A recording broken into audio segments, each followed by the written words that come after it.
Media Evaluation Question 4. Throughout my production, I used many different forms of media technologies in all of the stages of my production. The biggest form of new media that contributed to all parts of my research stage was the internet. If I had not used the internet, I would have found it much harder to find similar texts and work out the conventions of the product I have chosen to make. I used YouTube as a reference to find similar text to that of which I intended to make at the later stage of the production. YouTube was a key research element as it provided me with similar texts and allowed me to solidify my idea for my production. YouTube is a video website, and so it was very easy to find similar texts. This meant that I was able to find the best text in little time, which meant that I was able to look at more than I had intended to, and gain a much better understanding of my convention and my production I wanted to make. Another form of media I used in my research was Prezi and SlideShare, which are visual text programs based online. This was helpful in that it allowed me to show the work I had done in a creative way that was interesting for my audience to look at. As well as this, I presented all of my work on a blog which I made reference to when later coming to plan my production. When it came to planning the production, whilst thinking of ideas and what narratives I wanted to show in the trailer, I made sure to make reference to the earlier research work that was on my blog, and this helped in solidifying a final idea. In the research of my ancillary tasks, I used the internet in that I had to find products that were the same or similar so that I could identify the key conventions of the magazine front cover that I wanted to produce. Throughout the production stage, I used many different forms of media. Whilst filming the production, I used mainly the Scores camera. This was used to film the majority of the footage for the production. However, due to members not being able to attend some filming dates, I filmed on my own camera, which is a Samsung WB350F. We chose to film on this as it allowed me to film in 1080p, which was the same as the last camera we had used, and it also films in 60 frames per second. So the specifications matched, which meant that the quality would not change drastically. The only downfall with this camera was that it was a lot harder to get the colour correct by using the white balance on the camera. However, after a while I managed to work this out. We also used a tripod when shooting some of the still and running scenes, as we wanted to make sure that the shot was steady, because if it was not steady, then we would not have been able to use it, as it wouldn't have looked professional enough. The tripod allowed us to have a steady shot with no shaky movements, which worked as a benefit to us as the shots were smooth with no harsh jumps.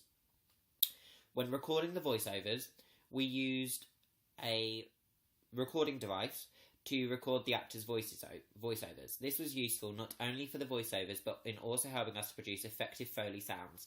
I had practiced with Foley sounds before, but I had not to produce sound effects that needed to be realistic. So this time I had to work much harder on the sound effect to make it sound more realistic and make it sure that it fitted with the production we were going to make.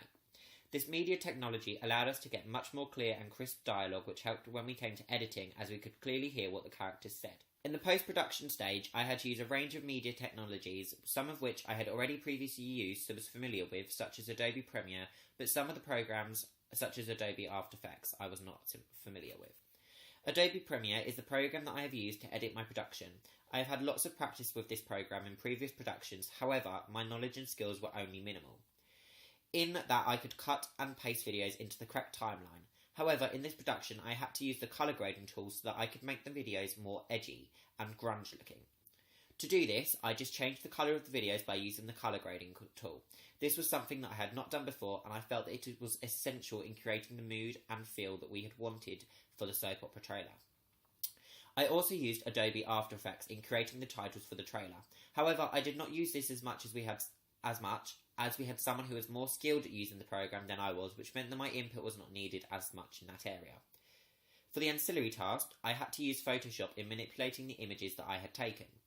I needed to use the application so that I could cut the excess background out of the image so that when I had then placed them onto the magazine or poster, it was transparent and would not have a background around it that I did not like or want.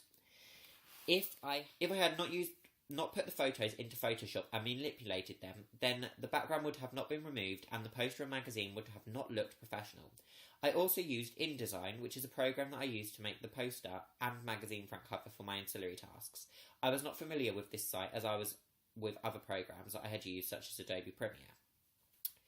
However, I felt that that I had used InDesign effectively, and my skills have improved a lot, and I am now able to create products which are similar to others of their kind.